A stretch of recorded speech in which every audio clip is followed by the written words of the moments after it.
Assalamualaikum warahmatullahi wabarakatuh, Pak Ainul. Waalaikumsalam warahmatullahi wabarakatuh. Mohon maaf, saya mengganggu waktunya karena pagi hari ini saya ingin sedikit mewawancarai Pak Ainul selaku kepala sekolah terkait dengan tugas CGP, yakni bagaimana seorang pemimpin dalam mengidentifikasi ataupun pengambilan keputusan atau kebijakan, ya. Kalau boleh tahu Pak Ainul sudah menjabat kepala sekolah sudah berapa lama? Eh, ini 8 tahun berjalan atau 7 tahun lebih ya. 7 tahun lebih. Ya, periode kedua ini. Oke. Tentunya di 7 tahun ini kan banyak sekali suatu kejadian-kejadian di mana kejadian itu harus membutuhkan suatu penanganan, ya, penanganan ataupun suatu kebijakan-kebijakan yang nantinya jenengan ambil selaku pimpinan. Di sini bagaimana Pak Ainul di sini dalam mengidentifikasi kasus-kasus yang merupakan dilema etika atau bujukan moral? Oke, ya terima kasih Bu Ria. Kebetulan di sekolah kami ini saya dibantu oleh banyak perangkat-perangkat ini ya, perangkat-perangkat yang membantu.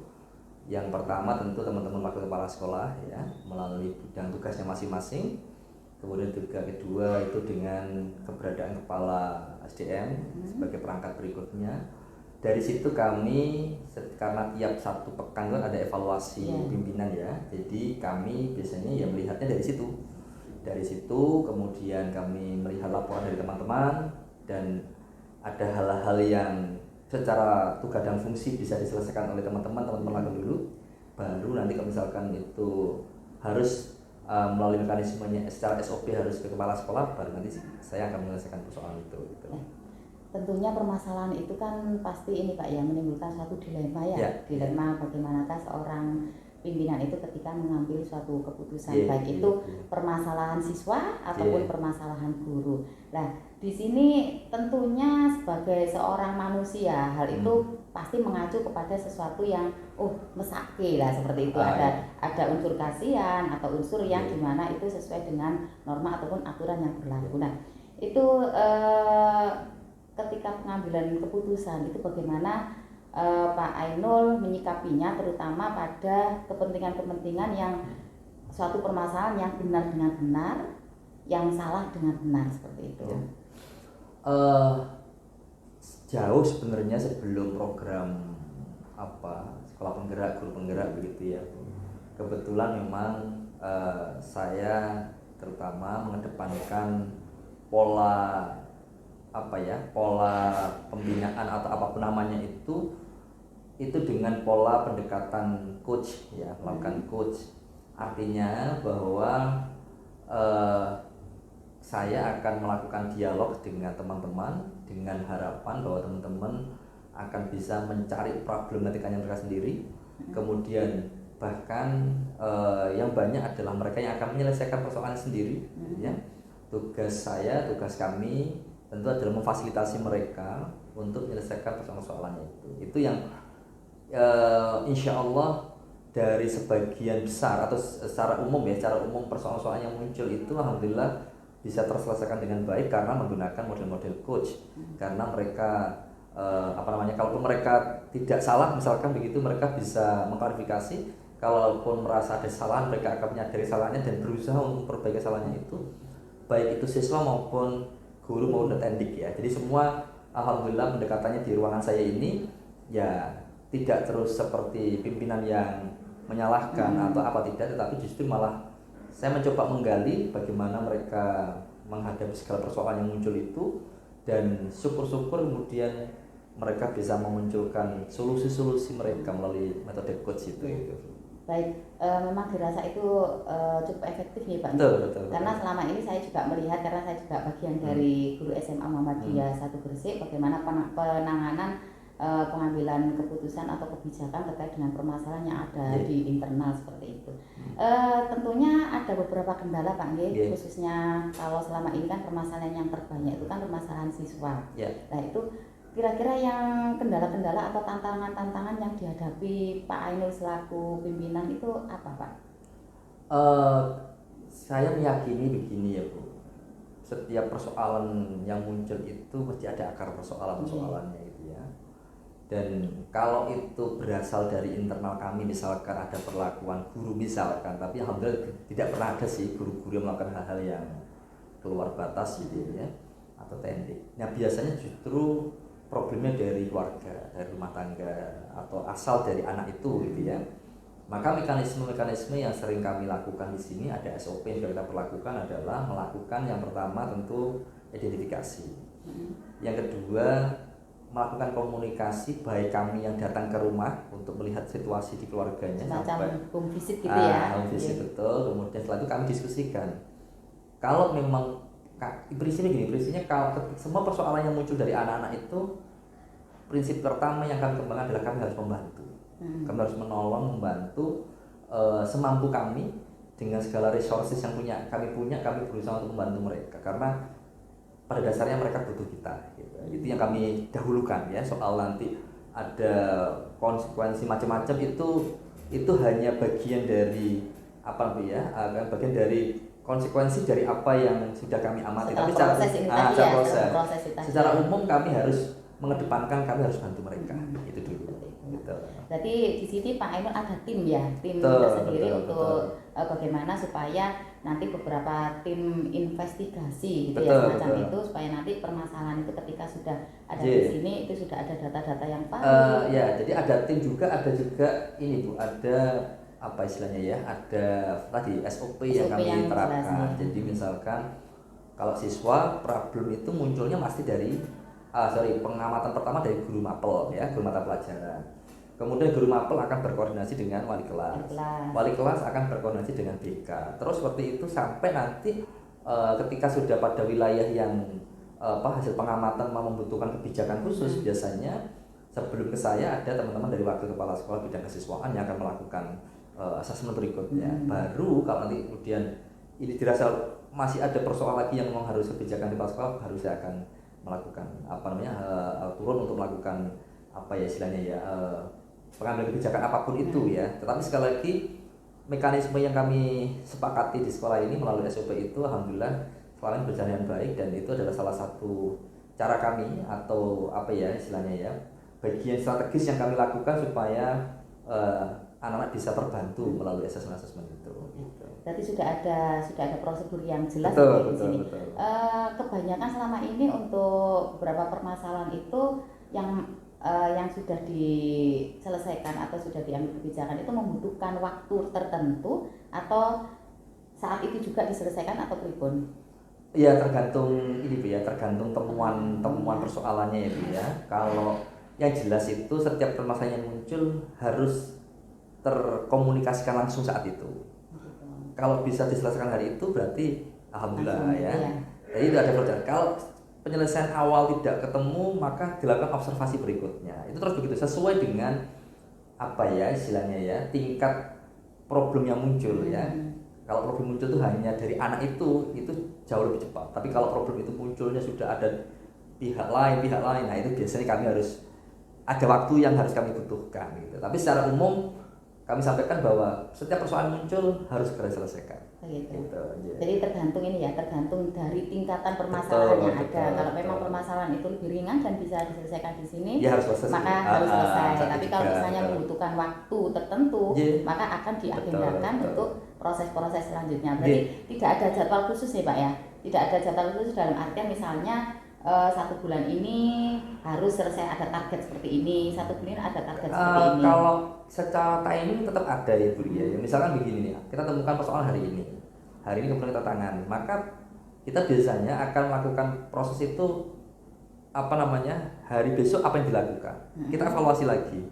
Kemudian hari berikutnya lagi kita contoh begini, anak ini karena katakanlah ada persoalan yang harus kita komunikasi pada orang, besok langsung orang tua kita panggil atau kita diskusikan. Kok belum ketemu lagi, kita butuh waktu lagi gitu. Jadi artinya targetnya mestinya ya tetap day to day Bu ya, hari per hari kita selesaikan, kecuali memang yang anak itu ternyata hasil asesmennya membutuhkan waktu. Contoh misalkan anak itu ternyata harus ada asesmen pihak lain, misalkan psikolog, dokter, kan butuh waktu sesuai dengan kesepakatan yang ada di pihak lain itu. Tapi kalau di sekolah ya day to day Bu, hari ini selesai, besok selesai dan sebagainya begitu. Baik. Artinya di sini terkait dengan waktu dan sebagainya memang sudah ada targetnya seperti itu ya, ada target dan harus diselesaikan supaya tidak menimbulkan suatu permasalahan yang baru. Betul. Kalau boleh tahu Pak, sejauh ini untuk permasalahan-permasalahan yang ada itu kebanyakan masalah antar siswa atau siswa sendiri yang bermasalah tersebut, misalnya pribadi atau siswa dengan masyarakat, siswa dengan guru atau bagaimana? Ini untuk yang khusus untuk siswa. Ya. Secara umum sih kalau kayak membuat persentase ya, terbesar itu justru berasal dari individu.